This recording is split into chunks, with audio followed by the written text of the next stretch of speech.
Golfo fue un conflicto inaugural. Anticipándose al final oficial de la Guerra Fría, puso de manifiesto sus principales consecuencias políticas y militares. Al establecer el dominio total de Estados Unidos, también sirvió de precedente y abrió una secuencia que solo llegó a su fin hace 3 años, con la retirada estadounidense de Afganistán.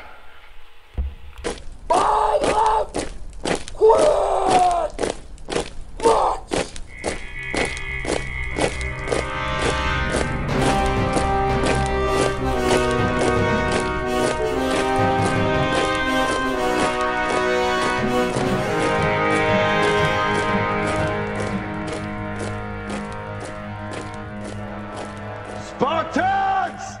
What is your profession?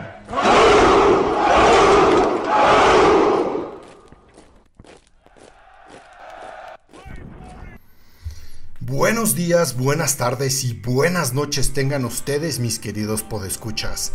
Y como siempre, saludamos con todo respeto a sus mercedes. Bienvenidos a este su podcast Crónicas de Guerra, en donde yo, José Jorge Primus, el vikingo mexicano, seré su atento guía a través de este viaje y les narraré historias y anécdotas acerca de fieras y terribles batallas, de personajes que tal vez no conozcas y de eventos históricos tan increíbles que han quedado marcados con sangre y fuego en el tapiz de la historia, convirtiéndose de este modo en leyendas. Y como siempre, pues en esta época de la cultura de la cancelación uno nunca sabe, cabe destacar que en este podcast no glorificamos la guerra ni apoyamos a ningún bando, sino que nuestra tarea es la de realzar el valor, el heroísmo y los gestos extraordinarios de cualquier hombre o mujer que fueron obligados a ensuciarse las manos en una guerra que ellos jamás escogieron. En pocas palabras, denunciamos la guerra y al soldado le brindamos el respeto que se merece. Mis queridos podescuchas, hoy es 10 de mayo. Ya sea que le estés escuchando el 10, el 11, el 12, el 13 o cualquier día. En este podcast, hoy es 10 de mayo y celebramos a las madres contándoles acerca de la madre de todas las batallas, la Guerra del Golfo, en donde básicamente los Estados Unidos le dieron en la madre a un pequeño país que hasta el día de hoy no se ha recuperado, Irak. Y también les hablaremos de sus ramificaciones, de sus consecuencias geopolíticas y militares, y cómo esta guerra moldeó el mundo hasta el día de hoy. Y ya no nos colgamos más, que esto es la madre de todas las batallas, y tú estás escuchando tu podcast de historia favorito, Crónicas de Guerra.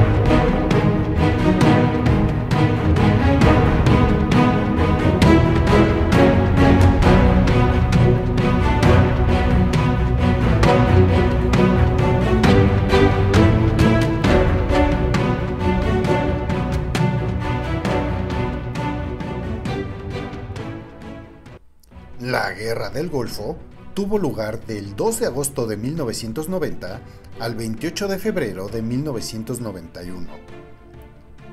La madre de todas las batallas, según la expresión utilizada por Saddam Hussein para galvanizar a sus tropas e intentar movilizar a la opinión árabe, fue el primer conflicto posterior a la Guerra Fría, cuyo final oficial se había anticipado unos meses atrás. De hecho, aunque este no fuera el significado que inicialmente sugerían las palabras del líder iraquí, la Guerra del Golfo sí fue la madre de todas las batallas. Déjenme les explico. Fue el conflicto inaugural de una nueva era estratégica caracterizada, al menos en principio, por el dominio político, económico, tecnológico y financiero de los Estados Unidos sin rivales a su altura, después de que la Unión Soviética hubiera colapsado. Adiós, vaquero. La superioridad de los recursos militares del bando occidental era también indiscutible. La Guerra del Golfo fue, de igual manera, un conflicto fundamental en el sentido de que, como precedente, sentó las normas para la conducta operativa de los compromisos militares en los que tanto los estadounidenses como sus aliados europeos se verían implicados más adelante. O sea, hace más o menos una combinación de impunidad, crímenes de guerra e hipocresía, aderezados con un poquito de propaganda. En nombre del derecho internacional, los principios humanitarios y los objetivos de seguridad, entre los que destacaban los riesgos de proliferación nuclear y la famosísima lucha contra el terrorismo, los ejércitos occidentales se convertirían en habituales de las intervenciones exteriores tras la Guerra del Golfo. Más o menos ya se la saben. Si usted tenía petróleo, pero en su país había un gobierno que no le gustaba a los Estados Unidos, ya sabía que estos últimos lo iban a visitar con el pretexto de ir a repartirle un poco de libertad.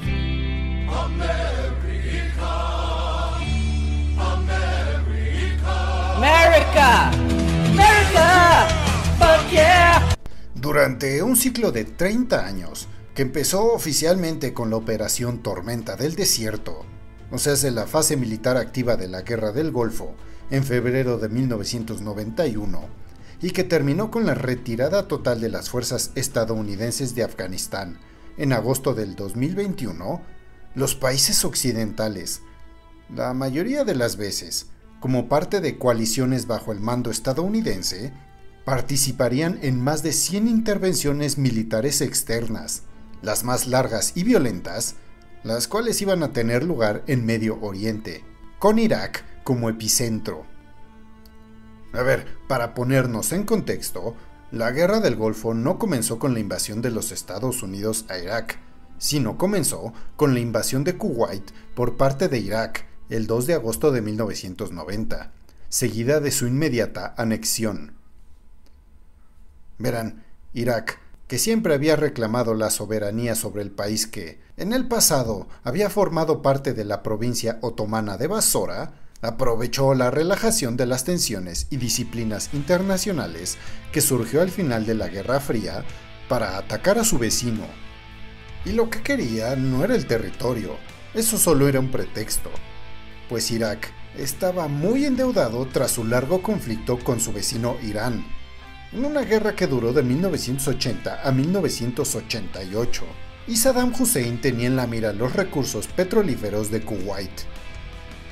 Nuestro prototipo de dictador del Medio Oriente parecía haber considerado que los estadounidenses estarían de su lado, pues lo habían hecho en la todavía reciente guerra con Irán, como la mayoría de los países occidentales, y pues que la geopolítica seguiría la misma tónica, y Estados Unidos no haría nada, mientras que Irak invadía Kuwait, y que lo que quedaba de la Unión Soviética apenas estaba en condiciones de oponérsele.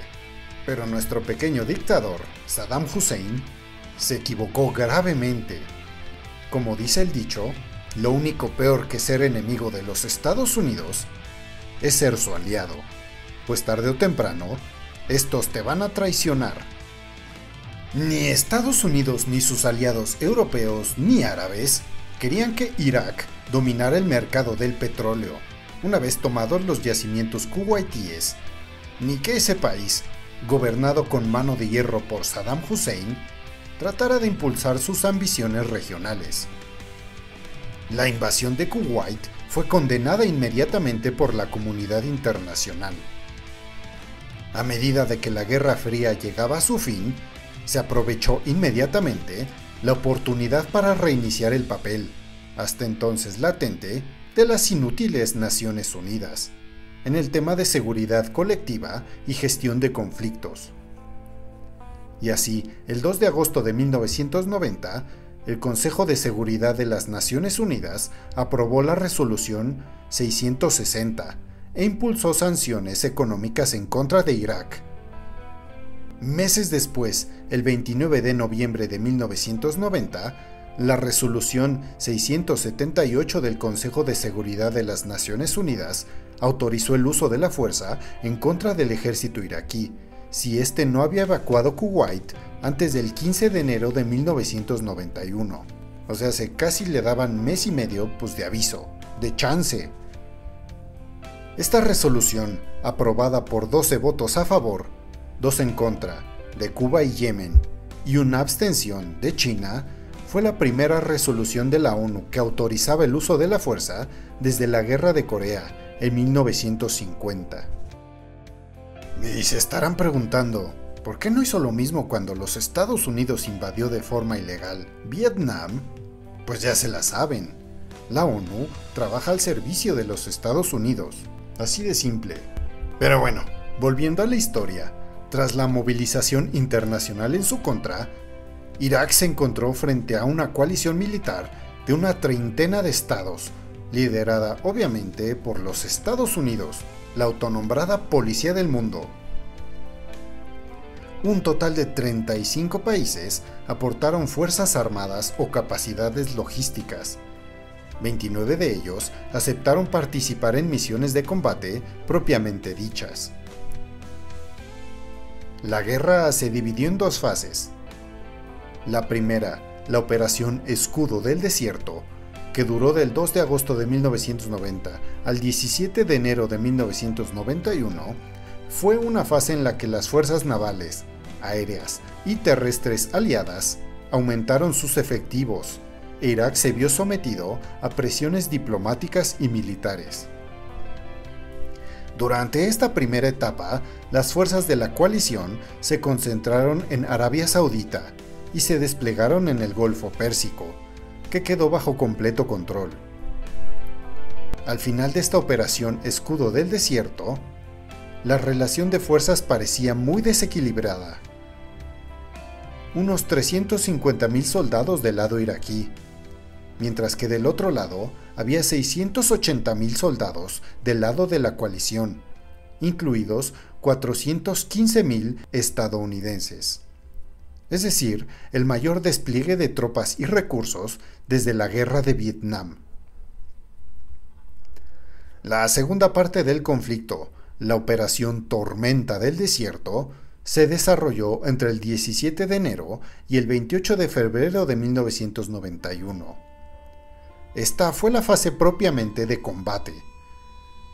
Comenzó con bombardeos aéreos y navales desde puntos clave, seguidos de operaciones antiaéreas, y a continuación de una ofensiva terrestre limitada. Así pues, la Guerra del Golfo consistió en una campaña aérea de unas 6 semanas de duración y de una batalla terrestre de menos de 4 días. En comparación con la mayoría de los conflictos posteriores en los que participaron ejércitos occidentales, entre ellos las guerras en Somalia, en los Balcanes, en Afganistán, otra vez en Irak muchos años después, Mali y por desgracia un larguísimo etcétera, esta fue una guerra corta. Incluso si añadimos las acciones preliminares de proyección de fuerzas y control marítimo. La madre de todas las batallas terminó chafamente con una victoria inequívoca de la coalición en muy poco tiempo.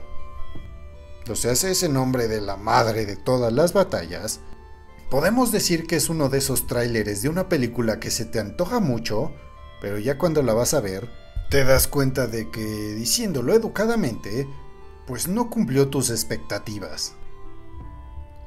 La coalición logró todos sus objetivos de guerra políticos y militares.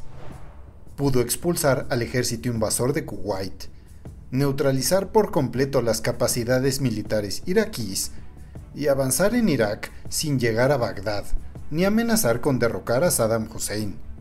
Spoiler alert, lo harían unos pocos años después.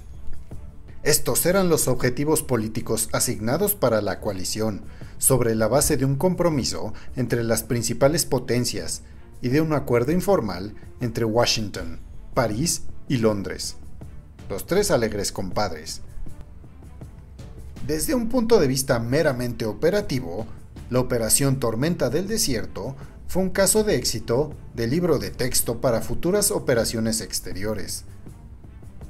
Los Estados Unidos y sus aliados empezaron por asegurarse el control de los cielos y de las zonas marítimas en torno al teatro de operaciones, en particular neutralizando sistemáticamente los centros de mando y de control iraquíes e imponiendo un total bloqueo naval.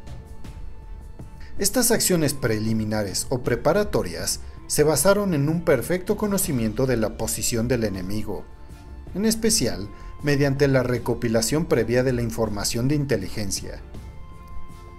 La importancia estratégica de los satélites de observación militar, solo al alcance de países como los Estados Unidos en aquella época, quedó plenamente confirmada.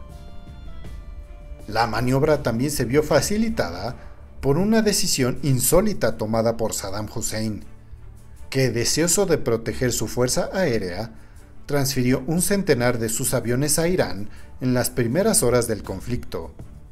Verán, Saddam Hussein tal vez consideró que sus fuerzas no estaban en condiciones de ganar la primera batalla aérea en contra de la coalición, que era más poderosa y mejor equipada, pero que sí podría vengarse explotando su conocimiento del terreno durante las batallas terrestres, en una batalla del desierto. Pero de hecho, pues esto nunca ocurrió, ya que su ejército, que había tomado posiciones en las dunas de arena del valle del Éufrates, había sido destruido previamente por bombardeos convencionales y ataques selectivos. La famosa Guardia Republicana iraquí aguardaba con el aliento dentro, sus tanques inmovilizados en el suelo del desierto, hombres y equipos aniquilados bajo una alfombra de bombas, antes incluso de que se pudiera disparar un solo obús iraquí. En este sentido, la Guerra del Golfo, que tuvo un gran impacto en la infantería por el uso de misiles de precisión estadounidenses y por la guerra electrónica a tan gran escala por primera vez, demostró claramente que se estaba produciendo una revolución en los asuntos militares. Sin embargo, en muchos aspectos, como los bombardeos aéreos masivos de los B-52 estadounidenses, el tamaño de los destacamentos terrestres desplegados o el número de vehículos blindados, sigue estando vinculada con las guerras anteriores. La coalición detuvo su avance en Irak y declaró un alto al fuego 98 horas después del inicio de la campaña terrestre, cumpliendo su palabra, sobre todo con el expresidente François Mitterrand. El ahora difunto expresidente estadounidense George W. Bush padre no empujó a sus tropas a tomar Bagdad. Vaya hasta que los estadounidenses por lo menos cumplen una sola de sus promesas. El régimen de Saddam Hussein, aunque derrotado militarmente, permaneció en el poder. Durante la guerra, los combates se limitaron estrictamente a Irak, Kuwait y las zonas fronterizas con Arabia Saudita. No obstante, estos escasos combates fueron realmente intensos y causaron muchas bajas civiles y militares en el bando iraquí. Según las fuentes oficiales, entre 150.000 y 180.000 víctimas, pero menos de 1.000 en el bando de la coalición, de las cuales solo 247 murieron en combate. La Guerra del Golfo marcó una ruptura con el antiguo orden de la Guerra Fría. Desde un punto de vista geoestratégico, fue un hito histórico tan significativo como lo fue políticamente la caída del Muro de Berlín. Su ausencia en la gestión del conflicto demuestra que la Unión Soviética ya había caído de rodillas internacionalmente, antes de derrumbarse sobre sí misma unos meses más tarde. En cierto modo, este conflicto, sobre todo para los países de la región, empezando por Irak, debe interpretarse también como un rebote de la guerra Irán-Irak, que en sí misma, por sus motivos y la inversión de alianzas tras la revolución islámica en Irán, ya estaba fuera de la estricta lógica bipolar de la Guerra Fría. La Guerra del Golfo también debe considerarse en el contexto de la serie de enfrentamientos militares y de episodios violentos que ensangrentaron, posteriormente, la Tierra de los Dos Ríos, ya fuera la Guerra de Irak en el año 2003, o la guerra en contra del Estado Islámico a partir del 2014. Por último, la Guerra del Golfo dio un paso a una sucesión de conflictos en los que participaron los Estados Unidos y sus aliados en tierras islámicas. Sería el primer dominó que caería en una serie de invasiones ilegales y guerras sangrientas. Aunque en su momento solo recibió una atención relativa, también estuvo en el origen de una dramaturgia que pretendía escenificar un antagonismo religioso, ideológico y cultural entre el mundo musulmán y el occidente. La intervención de la coalición en la Guerra del Golfo constituyó un poderoso estímulo para la propaganda del grupo terrorista Al-Qaeda, hostil ante la presencia del occidente en la península arábiga.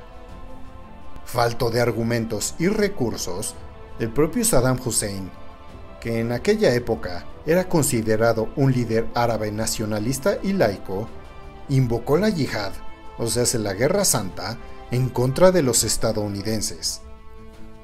A un nivel más fundamental, la Guerra del Golfo desempeñó un papel clave en la generación de conflictos posteriores a la Guerra Fría, que fue de inspiración tanto del punto de vista de mantenimiento de la paz y de la gestión del orden mundial emergente, como desde un punto de vista operativo. En pocas palabras, la Guerra del Golfo de 1990 fue, en casi todos los aspectos, un conflicto inaugural. Anticipándose al final oficial de la Guerra Fría, pone de relieve sus principales consecuencias políticas y militares. Verán, ante todo, la Guerra del Golfo reflejó la determinación de la comunidad internacional de aplicar, por fin, los principios de seguridad colectiva y resolución pacífica de conflictos consagrados en la Carta de las Naciones Unidas. Oílos. No, no, no, no.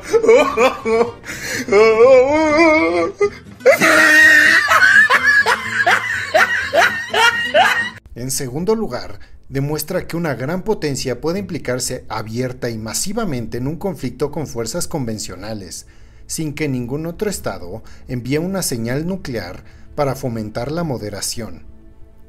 Ni Rusia ni China intentaron, a finales de 1990 o principios de 1991, limitar la acción norteamericana en Irak con una advertencia de este tipo. Más o menos lo que está pasando ahorita con Rusia invadiendo Ucrania. En cuanto a la Francia de François Mitterrand, se preocupó mucho por señalar que este conflicto, llevado a cabo en nombre del derecho internacional, no se libraba en una atmósfera nuclear. El conflicto del Golfo revela, así, una disyuntiva entre las estrategias nucleares de las grandes potencias y las estrategias convencionales que utilizan en sus operaciones militares exteriores. Como lo dijimos antes, la guerra en Ucrania, que arde desde el año 2022, ha reestablecido en cierta medida este vínculo, ya que Rusia ha utilizado repetidamente la amenaza nuclear para poner límites a la participación de terceros en el conflicto. La lucha contra Irak aceleró el restablecimiento de las funciones clásicas, tanto estratégicas como tácticas, del uso de la fuerza. En un contexto geoestratégico en rápida evolución, la Guerra del Golfo puso de relieve la parálisis de Rusia y la inhibición temporal de su papel internacional. En términos más generales, esta guerra destacó el poder sin rival de los Estados Unidos en todos sus aspectos. Como el historiador Alain Jox demostró perspicazmente en su momento, la Guerra del Golfo fue un campo de pruebas para su nueva doctrina estratégica, de sus capacidades tecnológicas y recursos militares. Al final de la Guerra Fría, los Estados Unidos demostró su absoluta superioridad militar, y la Guerra del Golfo tan solo fue una gran demostración del poderío estadounidense y de sus conocimientos militares y tecnológicos. Esta intervención contribuyó a darle credibilidad a su liderazgo mundial y a confirmar el margen de maniobra política y militar a su disposición en la posguerra. Fue entonces cuando empezaron a vislumbrar la posibilidad de ejercer, junto con sus aliados europeos de la OTAN, la disque responsabilidad de ser una especie de policía mundial al servicio del derecho y la paz internacionales. De todos los confines cósmicos del universo se reúnen aquí, en el Salón de la Justicia, las más poderosas fuerzas del bien que se hayan visto. Todos dedicados a luchar por la paz y la justicia de la humanidad. Los Super Amigos. Ajá, sí, como no. Miren cómo me chupo un dedo. Somalia, en el año de 1992, iba a ofrecerles una segunda experiencia, pero esta vez mucho más amarga. La Guerra del Golfo, la primera gran intervención condicionada por el uso de tecnología de la información y de medios de observación y control del campo de batalla, demostró hasta qué punto, en comparación con las capacidades estadounidenses, las cajas de herramientas militares de los países europeos, empezando por Francia y en menor medida el Reino Unido, estaban mal adaptadas. Las capacidades convencionales de estas dos potencias, formateadas principalmente en la época de la Guerra Fría para posibles combates en Europa Central, estaban demostrando ser poco adecuadas para llevar a cabo un combate de alta intensidad lejos de sus fronteras. Una de las principales lecciones de la Guerra del Golfo, extraída inmediatamente por París y Londres, y después por Moscú y Pekín, sería la de reforzar considerablemente sus recursos de proyección militar para acciones a larga distancia. Para Francia, este conflicto provocó un vuelco en su política de defensa y cuestionó muchos de los principios en los que se había basado. Sin embargo, la experimentación de las capacidades operativas de la OTAN fue más bien sufrida. La reacción fue muy violenta. Esto no solo hizo que los dirigentes políticos y militares tomaran conciencia del paso a paso a una nueva realidad bélica que se anunciaba como parangón de las futuras intervenciones militares occidentales, sino también se dieron cuenta de la falta de preparación de las fuerzas de la OTAN y la necesidad de que los equipos convencionales de Fuerzas Armadas francesas, en particular, se pusieran al día tecnológicamente. La Guerra del Golfo condujo a cambios en el concepto del uso de la fuerza, de la disuasión y del servicio nacional, que se hicieron inevitables con el final de la Guerra Fría unos meses más tarde, con el colapso del Pacto de Varsovia y la disolución de la Unión Soviética, en diciembre de 1991. Estos cambios de doctrina y las importantes reformas que conllevaban iban a producirse durante un largo periodo, principalmente durante la década de los 90, en las que se redimensionó el arsenal nuclear, se suspendió el servicio militar obligatorio y se empezó a normalizar el lugar de Francia en la OTAN. Por último, la Guerra del Golfo puso de manifiesto la necesidad de adaptar todo el apoyo logístico y cadenas de suministro para operaciones a distancia. Tras la madre de todas las batallas, nuevas ideas y nuevas prioridades inspiraron una importante reforma del sistema de defensa de la OTAN. Se persiguieron sistemáticamente los objetivos de profesionalización de las Fuerzas Armadas, modernización y mantenimiento de equipos listos para su uso en condiciones operativas, de interarmamento y de interoperabilidad con todos los aliados de la OTAN, identificados en este conflicto. La Guerra del Golfo fue también una advertencia contra la generalización de las amenazas que estaban a punto de surgir. El uso por parte del régimen iraquí de misiles Scud, disparados principalmente contra Israel, en específico contra las ciudades de Haifa y Tel Aviv, y contra una base estadounidense en Arabia Saudita, cerca de Teherán, fue una advertencia tangible para los miembros de la OTAN de los riesgos asociados a la proliferación balística. Irak, constantemente dominado en la madre de todas las batallas desde el punto de vista militar, Había intentado escalar el conflicto disparando estos misiles hacia Israel, pero después se rajó e intentó evitar esta misma escalada que ellos provocaron con la reacción de Israel. Saddam Hussein no pudo obtener más que un efecto de distracción, puramente simbólico. Patadas de ahogado, como decimos, al hacer olvidar que el origen del conflicto había sido la agresión de un país árabe contra otro país árabe, o sea, la invasión de Irak a Kuwait. Movilizó la opinión árabe, que no tardó en encenderse en cuanto se planteó la cuestión de una guerra árabe-israelita.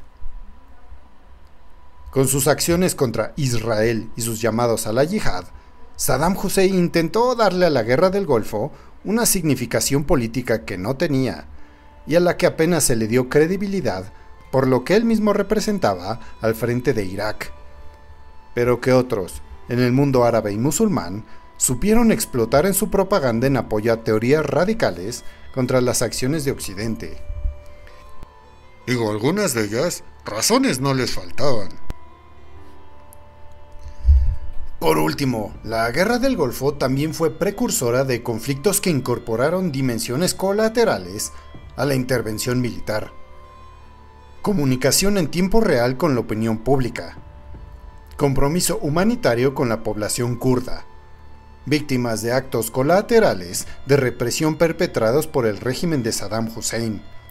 Protección del medio ambiente. Continuidad del derecho internacional. Y en medida de lo posible, incluso en la zona de conflicto, continuación del comercio, así como las víctimas civiles de un constante bombardeo por parte de la OTAN. Esta consideración simultánea de varias dimensiones como condición para una agresión positiva del conflicto no haría sino desarrollarse en el futuro. La Guerra del Golfo condensó en un punto de acumulación histórica los efectos inmediatos y retardados de la transformación del sistema internacional provocada por el final de la Guerra Fría. Así facilitó en términos políticos, la Guerra del Golfo puso de manifiesto el triunfo de los Estados Unidos en la Guerra Fría, que había salido victorioso, y en términos prácticos, su papel como superpotencia única reguladora del nuevo orden internacional. Este primer conflicto dirigido por los Estados Unidos contra Irak supuso a la vez una restauración de la guerra convencional en, digamos, toda su pureza, y una introducción a los conflictos de alta tecnología. Ciertas dimensiones del conflicto, como la guerra electrónica, el espacio, el papel de los misiles y las municiones guiadas, no harían sino desarrollarse en el futuro. Otras, en cambio, que vemos en acción en los conflictos contemporáneos, aún no existían los drones y la robotización del campo de batalla, la cibernética y la inteligencia artificial. La Guerra del Golfo aún es una referencia operativa para muchas intervenciones militares posteriores. Tiene valor de precedente en la medida de que la implicación militar de los Estados Unidos y de sus aliados occidentales en tierras islámicas provocaría o agravaría otros enfrentamientos en los que los mismos actores principales estarían en la palestra. En particular, la invasión ilegal a Afganistán, el teatro sirio-iraquí y la guerra en Libia. Irak, entre los años de 1991 y el 2021, habría sido así el crisol y el cementerio de las políticas expedicionarias de estadounidenses y europeos, unidos en la misma ambición de regular la seguridad mundial. Como se dice, sería el principio del fin de los Estados Unidos como imperio y la OTAN. Así que si llegaste hasta el final de este episodio y eres una podescucha que además es una madre, estas fanfarrias son para ti. Porque no importa realmente en qué día estás escuchando este episodio. El día de hoy, en este podcast, es 10 de mayo. Así que felicidades a todas ustedes, mis queridas madres.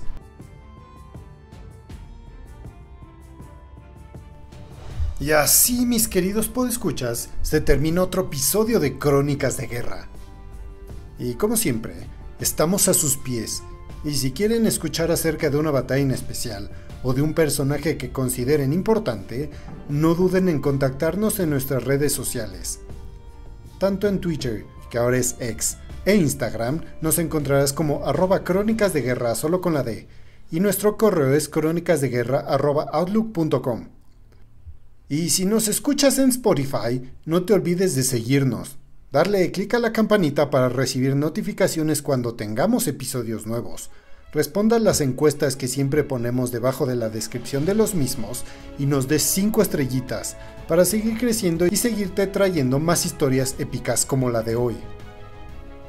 Y muchas gracias a todos ustedes por seguirnos escuchando, sobre todo a nuestros podescuchas hermanos en España. Y recuerden, quien no conoce su historia está condenado a repetirla.